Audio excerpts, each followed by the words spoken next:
comme ça des déserts qui étaient imprégnés de la présence de Prabhupada, automatiquement on se rappelle de Prabhupada tout de suite. Prabhupada vient dans le cœur. Et c'est quelque chose qui est très important pour nous. Parce que Vrindavan est très rarement atteint. Très très très très rarement atteint. Peu de gens atteindront Vrindavan. Mais quand les grands Vaishnavas sont présents, il y a beaucoup de miséricorde. Et bien que les dévots n'étaient pas du tout qualifiés, mais pas du tout, quoi. La plupart, ils ne comprenaient rien de Vraj. Mais par la miséricorde d'un Vaishnava, ils arrivaient à danser, à être en extase et à chanter. C'est ça la miséricorde des dévots. Même si tu ne comprends pas, il y a un effet qui se passe. Alors, c'est pas parce que tu chantes en extase que tu vas forcément atteindre Vrindavan, mais c'est la miséricorde du Seigneur Nityananda, c'est que il vient et il fait danser tout le monde. Lorsqu'on danse, on oublie notre caste, le fait qu'on soit une femme, qu'on soit un homme. Si on danse vraiment avec une bonne attitude, pour le plaisir de Krishna. C'est pour ça que danser, c'est quelque chose qui est très important. C'est une manière très facile d'atteindre l'amour de Dieu. Les dévots qui ont du mal à danser, c'est parce qu'il y a un problème intérieur. On devrait simplement s'abandonner quand on danse. C'est un peu comme si vous avez la mort qui arrive ou un grand danger. Quand vous avez un grand danger qui vient, alors vous prenez refuge très facilement. Parce qu'il n'y a pas d'alternative. Vous comprenez? De la même manière, la danse, c'est la même chose.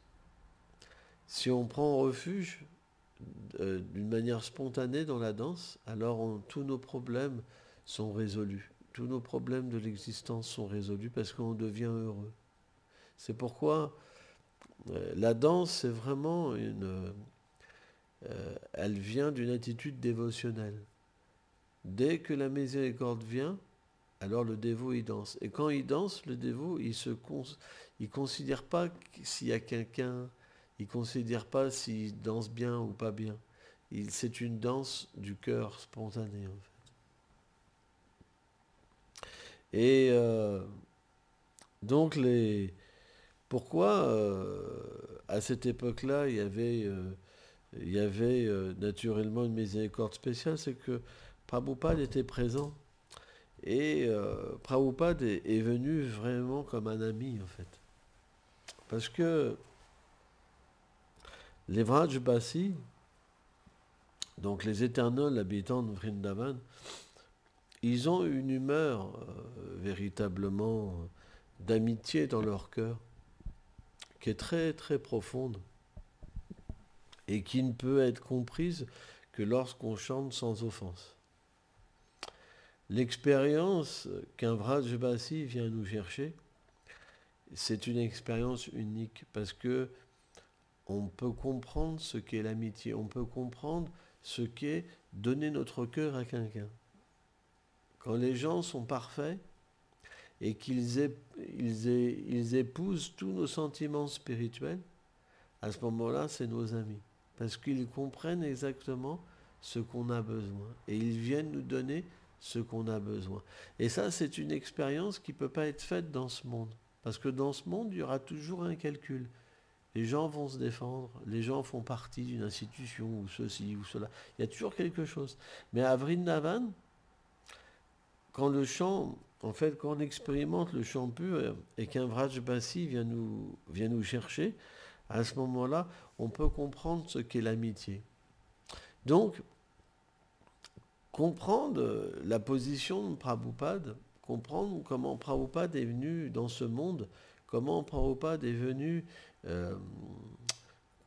irriguer, parce que c'est un flot, cette amitié, il faut chanter sans offense pour le comprendre. Même si quelqu'un a pu voir, c'est pas forcément qu'il a goûté. On a vu, par exemple, j'avais vu un dévot là, qui avait servi Prabhupada pendant longtemps, il est parti pendant 20 ans. Il a arrêté de chanter pendant 20 ans.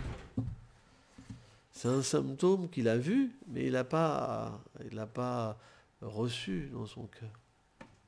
Hein, c'est un symptôme. Et c'est pourquoi cette amitié, elle est toujours présente. Les Vaishnavas sont toujours présents dans leurs souvenirs. Par exemple, dans l'air qu'on vient de chanter, les Vaishnavas sont toujours présents.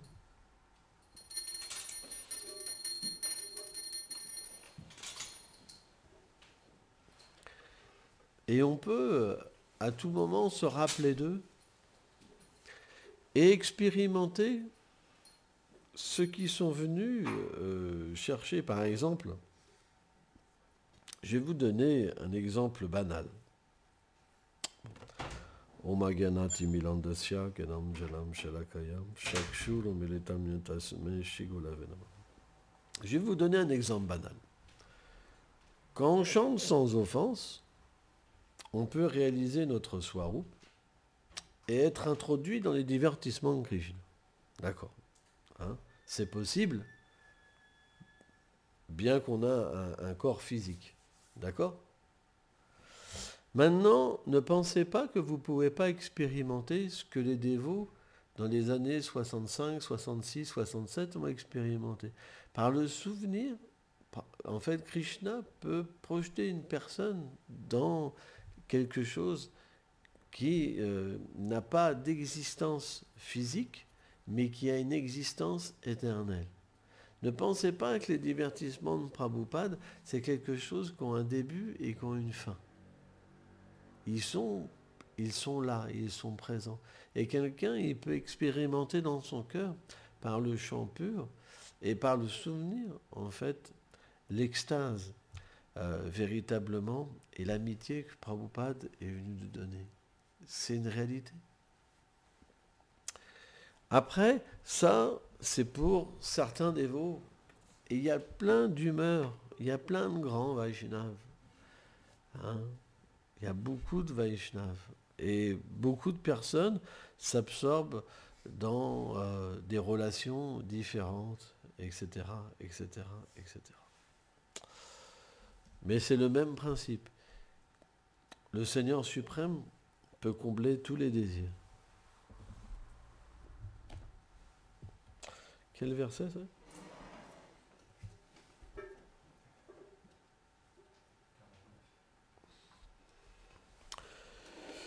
Donc nous allons lire un verset, premier chant, chapitre 15, verset 49. Om Namo Bhagavate Vasudevaya. Om Namo Bhagavate Vasudevaya. Om Namo Bhagavate Vasudevaya. Om Namo Bhagavate Vasudevaya. Om Namo Bhagavate Vasudevaya. Om Namo Bhagavate Vasudevaya. Vidurum Pimpirim Chajam Viduropi Parityajam Prabhasedeham Atmanah Prabhasedeham Atmanah Krishnam Vishena Tachitam Naveshena Tashita Pitri Bisum Shayam Yayo. Pitri Visvakshayam Yayo.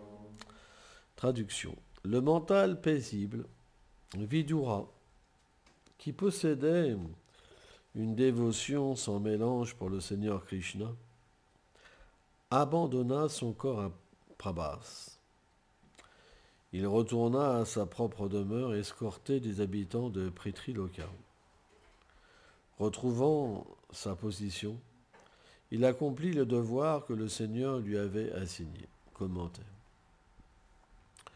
Vidura était une incarnation du demi-dieu Yamaraj, qui est responsable de la planète Pitroloka. Il a la charge de juger les personnes impies. Srila Vishwanath Chakravarti Thakur explique qu'il n'est pas un associé éternel de Krishna. Par conséquent, il abandonna son corps lorsqu'il quitta la planète. À cette occasion, les habitants de Pitriloka étaient venus pour l'emmener à sa demeure. Le mot Swakshayam signifie son lieu de juridiction.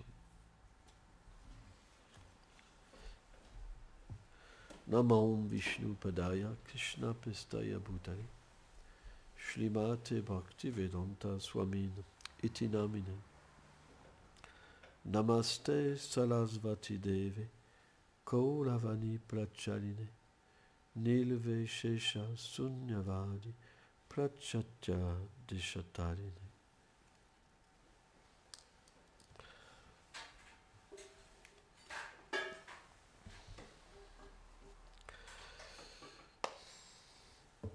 Est-ce que vous avez des questions?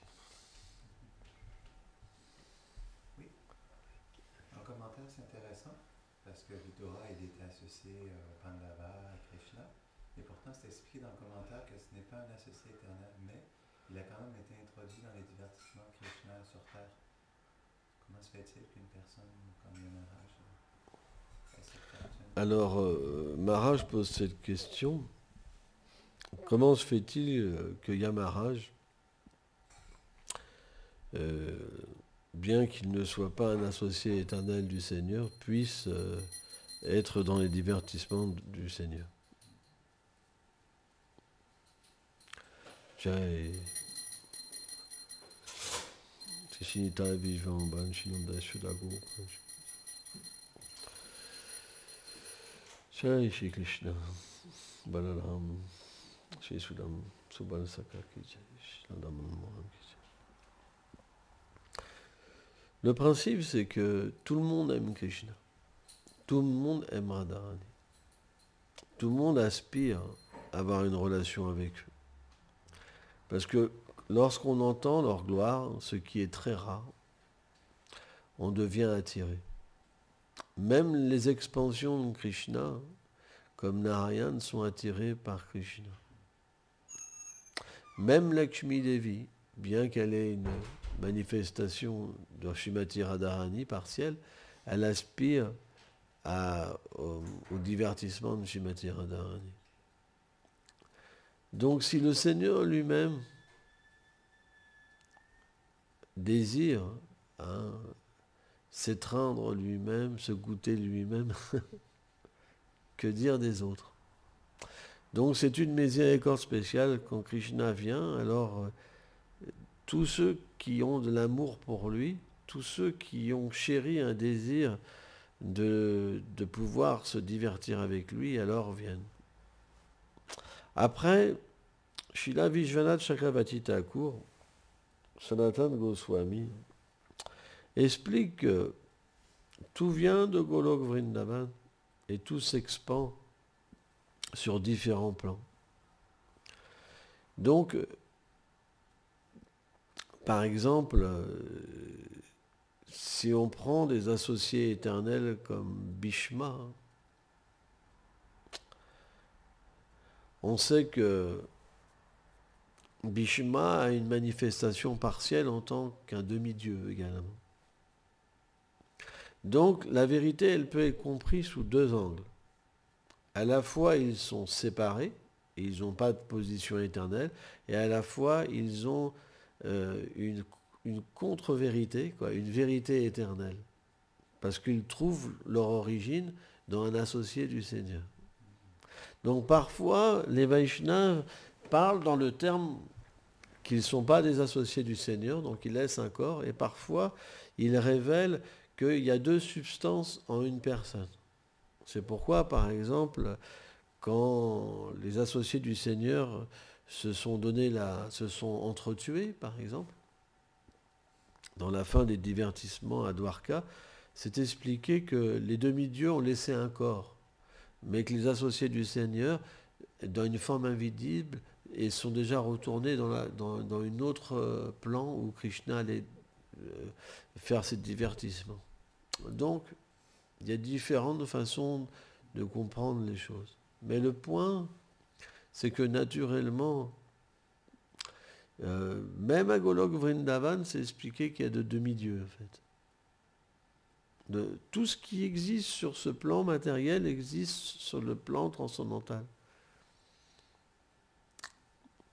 C'est très difficile à comprendre. Mais dans les commentaires des grands acharyas, ils expliquent que même à Golok Vrindavan, il y a des demi-dieux qui contrôlent l'essence. Vous vous rendez compte ? Tout ça, c'est des choses qui sont inconcevables. Ça veut dire que à un moment, notre raison, elle ne peut plus comprendre comment c'est possible. C'est pour ça que Vishwanath Chakravarti Thakur explique qu'un vrai sage, il est confus, pas un faux sage. Le faux sage, il pense qu'il a la vérité absolue. C'est une sorte d'illusion.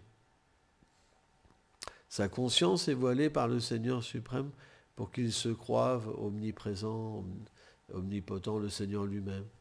Mais le sage, ça ne reste qu'une personne infime qui a une relation avec Krishna et qui dépend de ce que Krishna peut lui révéler.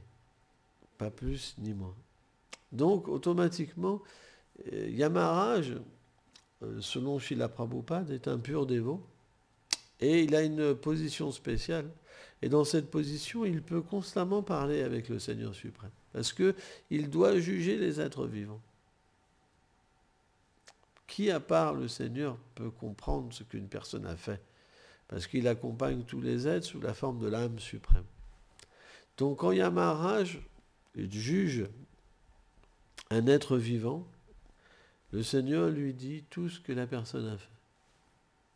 Alors c'est expliqué qu'il a aussi des scribes, Yamaraj. Mais c'est une façon, comment dire, c'est comme une manifestation externe de l'âme suprême. Le scribe lui-même, qu'est-ce qu'il peut faire si le Seigneur ne lui révèle pas? Voilà. Hein? Une autre question? T'avais levé la main, toi, derrière.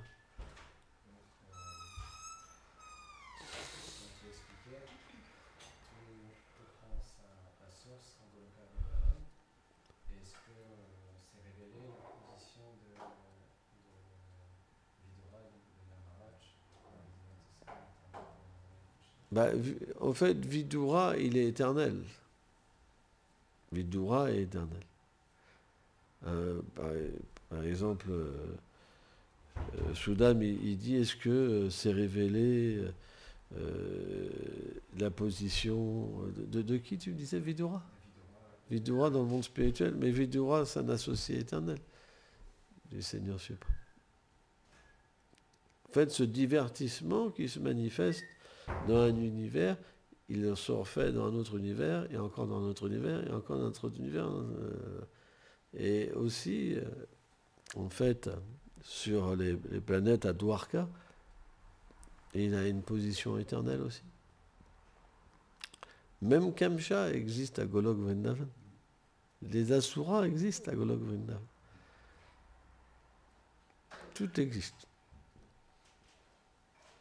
En fait, ça apparaît d'une certaine manière à Boma Vrindavan, dans les divertissements, dans les univers, comme si c'était nouveau. Mais en fait, tout est sur un plan de l'éternité.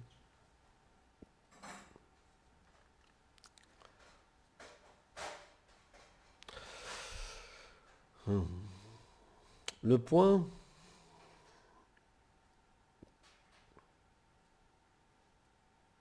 Là, il est dit que Yamaraj retourna donc à sa planète, à Petriloka. En fait, c'est très intéressant cette planète, parce que c'est ce qu'on appelle la planète des ancêtres. Petriloka. Petri, c'est les ancêtres. Et dans la plupart des religions, en fait, ils adorent les ancêtres. Leur but, c'est de renaître avec leur famille. C'est vrai, hein, c'est vraiment... Ben, les chrétiens, par exemple, quand tu vois des films chrétiens, des reportages chrétiens, ils se voient avec leur famille, c'est vrai. Les juifs, pareil. Les musulmans, pareil. Et Vishwanath Chakravarti Thakur révèle dans un commentaire Et j'ai trouvé ça vraiment intéressant, que ceux qui sont dans ces formes d'adoration, où ils adorent le Seigneur pour renaître avec leur famille, etc., etc., il existe cette planète qu'on appelle Petriloka, où les êtres vont et renaissent dans leur famille. C'est incroyable. Et quand leur somme d'activité pieuse est finie, ils renaissent sur la terre dans leur famille. C'est comme un cycle en fait. C'est incroyable, hein. C'est très intéressant. Donc ça existe vraiment, hein. Et il y a une planète édénique pour ces personnes-là. Et ils reviennent sur la terre, ils recommencent. Parce qu'ils naissent dans des familles pieuses, vous comprenez? Donc en fait, ils recommencent cette adoration sans fin, sans fin, sans fin, sans fin. C'est incroyable, hein. Et parce que souvent, on se dit, ouais, mais quand même, c'est bizarre, parce que on les voit dans le même corps, dans le même aspect. Bah, ça, c'est une spéculation, bien sûr, parce que sur les planètes édéniques, on n'a pas des corps aussi moches que ceux sur la Terre, hein. C'est des corps très beaux, hein. Et c'est une vie beaucoup plus élevée, mais c'est quelque chose qui existe. De la même manière, lorsqu'on chante, et qu'on se rappelle de notre demeure éternelle, alors graduellement le souvenir apparaît en l'être vivant. C'est quelque chose d'extrêmement mystique. Parce que le dévot, par l'attachement qu'il a à Krishna, et par le sentiment que Krishna a éveillé dans son dévot,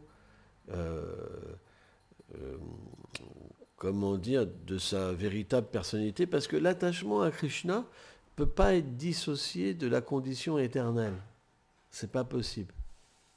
Quand il y a un attachement à Krishna, il y a une prise de position de l'éternité. Ça veut dire qu'on ressent cet attachement dans l'éternité. C'est pas possible, ça ne peut pas se dissocier. C'est pour ça qu'un Shakti, c'est le stade où il y a une pointe de lucidité sur notre réalité éternelle. Quand l'attachement pour Krishna apparaît, automatiquement, ça fait apparaître notre réalité. C'est quelque chose qui est mystique. Donc automatiquement, plus on progresse dans cet attachement et plus on devient conscient de notre éternité et plus on peut visionner ce que Krishna a fait. C'est comme un plan. Par exemple, une fois on avait demandé à Prabhupada, qu'est-ce que fait Krishna? Et là il disait, Krishna il est assis. Et donc, alors ça c'est des grands dévots, mais même à des stades moins élevés, en fait, le dévot, il peut être conscient de ce que Krishna fait. Parce que son sentiment, son attachement fait qu'il devient lié à Krishna. Et Krishna devient lié avec lui. Donc plus c'est présent et plus c'est fort, et naturellement plus Krishna l'appelle, vous comprenez, dans ses divertissements. Et bien que le dévot soit présent sur la terre, il est à la fois dans le monde transcendantal. Et ça, c'est quelque chose qui est très mystique. Sans ça, il y aurait toujours une contamination matérielle dans l'être vivant. Vous comprenez? Pour que la contamination matérielle, elle puisse complètement se dissoudre, il faut que l'être vivant, il a la possibilité d'avoir la conscience ailleurs, à Vrindavan. Donc, la vie à Vrindavan ne dépend pas d'un lieu géographique. Par exemple, les Vrajbasi, alors ce qu'on appelle les Vrajbasi sur la terre, quoi, les habitants de Vrindavan, terrestres, hein, pas les éternels habitants de Vrindavan. Parfois, ils confondent cet aspect. Et moi, j'ai vraiment vu ça physiquement, des sadhus qui te disent que si tu ne vis pas physiquement à Vrindavan, tu ne peux pas atteindre la perfection. C'est impossible. Et beaucoup pensent ça. Hein. Beaucoup de sectes Vaishnaves pensent ça. Ça veut dire que si tu quittes Vrindavan, tu as tout perdu. Et que le seul moyen pour atteindre Radharani, la miséricorde de Radharani, c'est de se rouler dans la poussière de Vrindavan et boire l'eau de la Yamuna et mendier la nourriture des Vrajbasis. Sans ça, c'est fini. Tu ne peux pas développer l'amour de Dieu. Tu es condamné. Hein, mais ce n'est pas des blagues. Hein. Moi, j'ai personnellement vu et entendu ça. Et alors, c'est vraiment intéressant parce que si on a l'expérience de Krishna, on sait que c'est faux. Mais sans ça, c'est pas évident. Donc, on va aller sur la Terre Sainte, on va se laisser pousser la barbe, les cheveux, avec des locks, et puis on va rester dans un endroit pour faire bhajan. Mais en fait, Vrindavan, ce n'est pas une location, c'est une conscience. Quand on sert notre maître spirituel, quand on sert Srila Prabhupada, avec une foi que par leur miséricorde, on peut obtenir Vrindavan, puisque dans leur cœur, Vrindavan, parce que dans leur cœur est Vrindavan, la connexion en fait avec le maître spirituel, à travers les enseignements et le service, va révéler Vrindavan dans le cœur. Et c'est une expérience mystique en fait. Parce qu'on peut être plus à Vrindavan, à des milliers de kilomètres de Vrindavan physique, que lorsqu'on peut être présent physiquement au Vrindavan dans le monde matériel. Bon, après, Vrindavan n'est jamais vraiment dans le monde matériel, c'est toujours transcendantal. C'est pourquoi la miséricorde de Radharani, elle est particulière, parce que dès qu'on ressent, en fait, par la miséricorde des acharyas qu'on lui appartient, alors elle manifeste Vrindavan pour sauver son dévot. Et ça, c'est une expérience extraordinaire.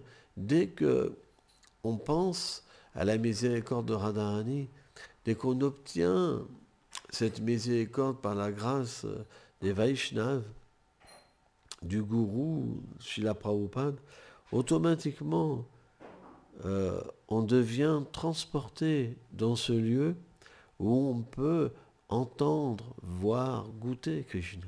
C'est un principe. Même sans chanter, juste, c'est la miséricorde. C'est comme un fluide qui descend, en fait. Et on s'absorbe dans le souvenir.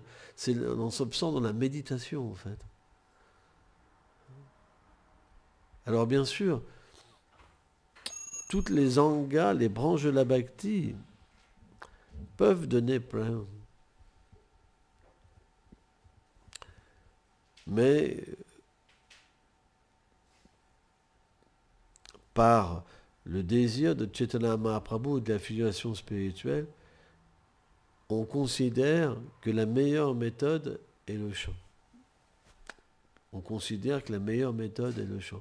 Mais parfois, on peut expérimenter des choses extraordinaires, même pendant le service, qu'on puisse faire la vaisselle, ou écrire des livres, ou être dans toutes les situations. Le souvenir peut venir. Parce que le souvenir de Krishna ne dépend pas de nous-mêmes. Il dépend de sa miséricorde. Lorsque Radha et Krishna désirent donner une grâce particulière à un dévot, alors peu importe si tu chantes, peu importe si tu dors, peu importe si tu manges, peu importe dans quel endroit tu peux être, même dans le métro parisien, alors tu peux t'absorber complètement en samadhi. Tu peux être complètement absorbé dans des doux sentiments d'amour.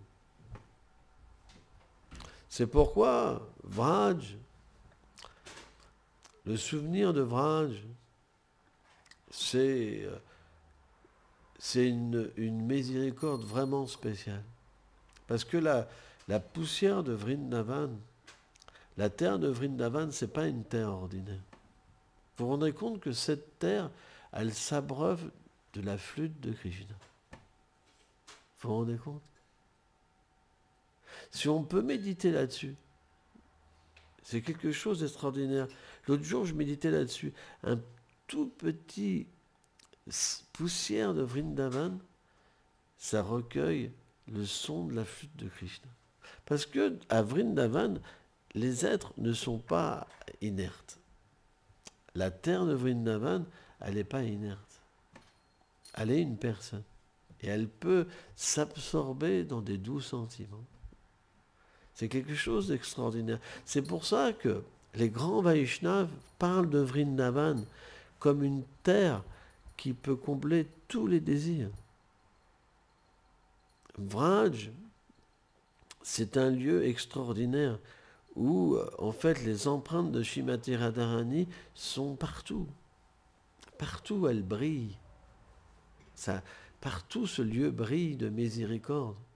Donc, Vraj, c'est quelque chose qu'on reçoit dans son cœur, c'est quelque chose qu'on médite, c'est quelque chose qu'on prie, c'est quelque chose qu'on considère comme le but le plus élevé, au-delà de toutes les écritures, de toutes les règles. À Vraj, il n'y a aucune règle. La seule règle, c'est l'amour. C'est la seule règle, c'est l'amour. On vit que d'une chose, du sourire de Krishna, de ses douces paroles, de sa façon de se déplacer, de s'habiller, de faire des blagues. On vit que de ça. Le reste, ça n'a aucune importance. C'est pour ça, Vraj, c'est simplement une prière et quelque chose qui ne peut pas être atteint même par le chant. Ce n'est atteint que par la kripa. Vous pourrez distribuer des livres, cuisiner. Il n'y a rien qui permet d'atteindre Vrindavan, sauf la kripa. Et la kripa, c'est quoi? Elle vient par un sentiment intense de ne pas pouvoir vivre sans elle. Vrindavan, c'est Radharani. C'est pas Krishna, c'est Radharani.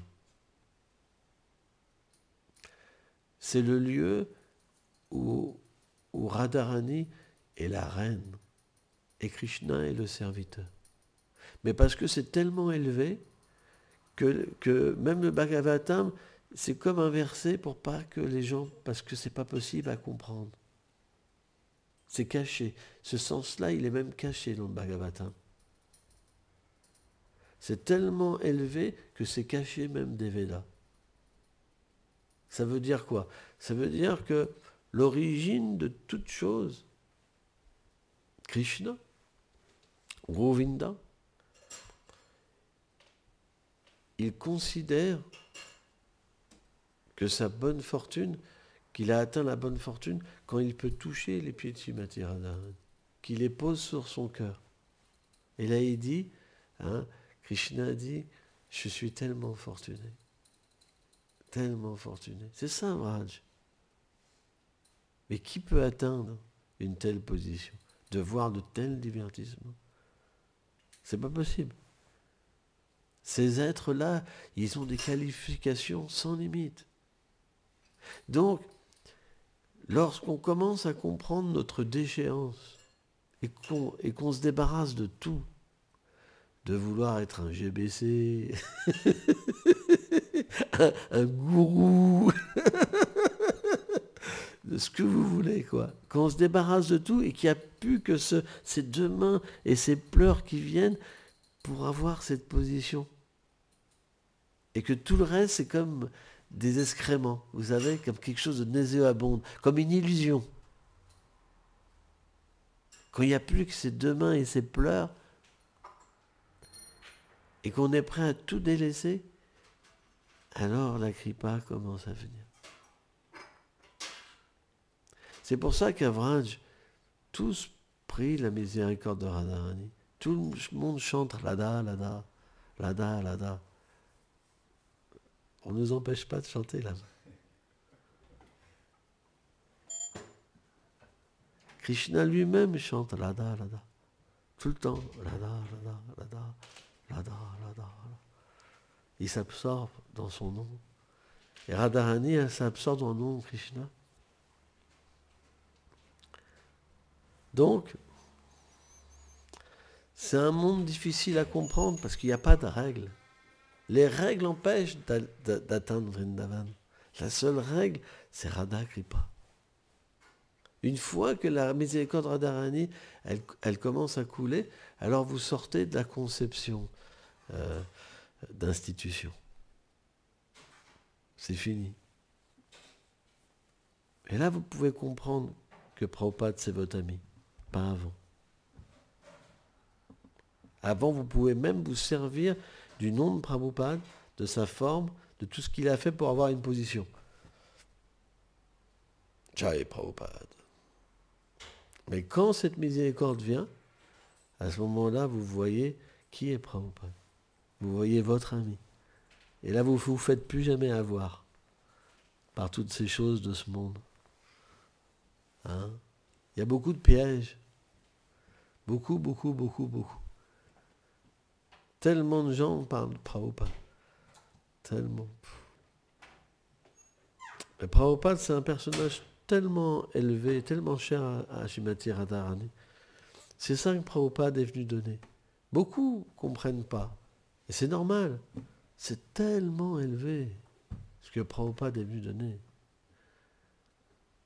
Et même si, dans sa forme visible, il a prêché très basiquement, parce que c'est très basique, mais son cœur est très élevé. Donc même à travers des choses très basiques, on peut atteindre quelque chose de très élevé. Sauf ceux qui dorment tout le temps, quand ils entendent parler de la miséricorde.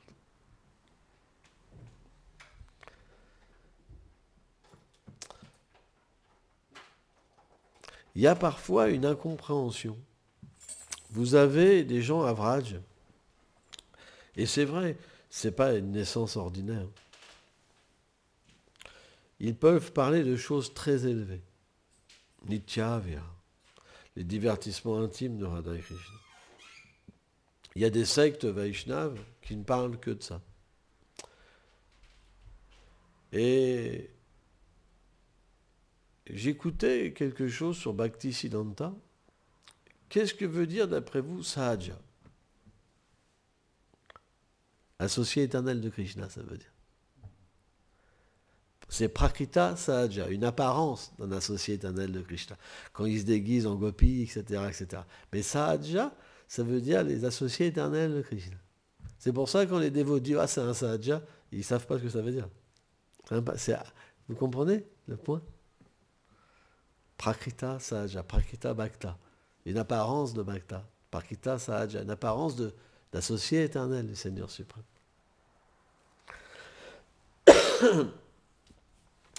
Et c'est vrai qu'à Vraj, il y a des êtres vraiment extraordinaires qui sont nés dans des grandes familles, qui sont des aristocrates. Vraiment, vous les voyez, c'est vraiment impressionnant. Ils ont une connaissance et une manière de se comporter tellement merveilleuse. Et dû à leur karma, ils peuvent s'absorber dans des choses très élevées. Et parfois, les Occidentaux, quand ils rentrent en contact avec ces choses,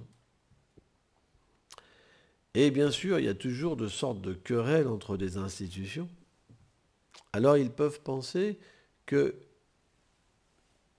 une sorte de Vaishnavisme et l'autre sont différentes, qu'ils donnent quelque chose de différent.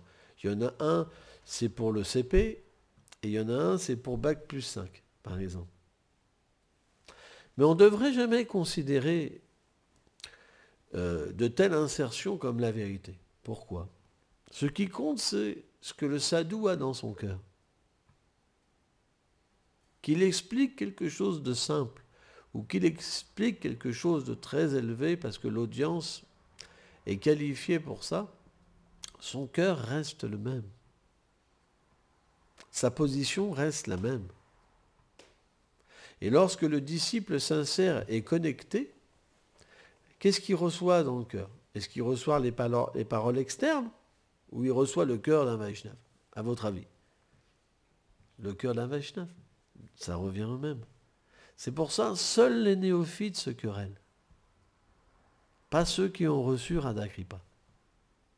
Ceux qui ont reçu Radha Kripa, ils comprennent, c'est la même chose. mais dites différemment, parce qu'il y en a qui sont qualifiés pour entendre et il y en a qui ne sont pas qualifiés.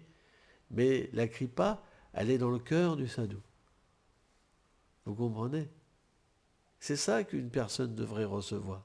Donc ceux qui se querellent, c'est parce qu'ils ne sont pas qualifiés. Ils ne comprennent pas tout ça, parce qu'ils n'ont pas réalisé. Ils ne sont pas dans cette position d'avoir reçu Radha Kripa. Vous comprenez? On devrait méditer là-dessus et respecter toutes les voies. Merci beaucoup.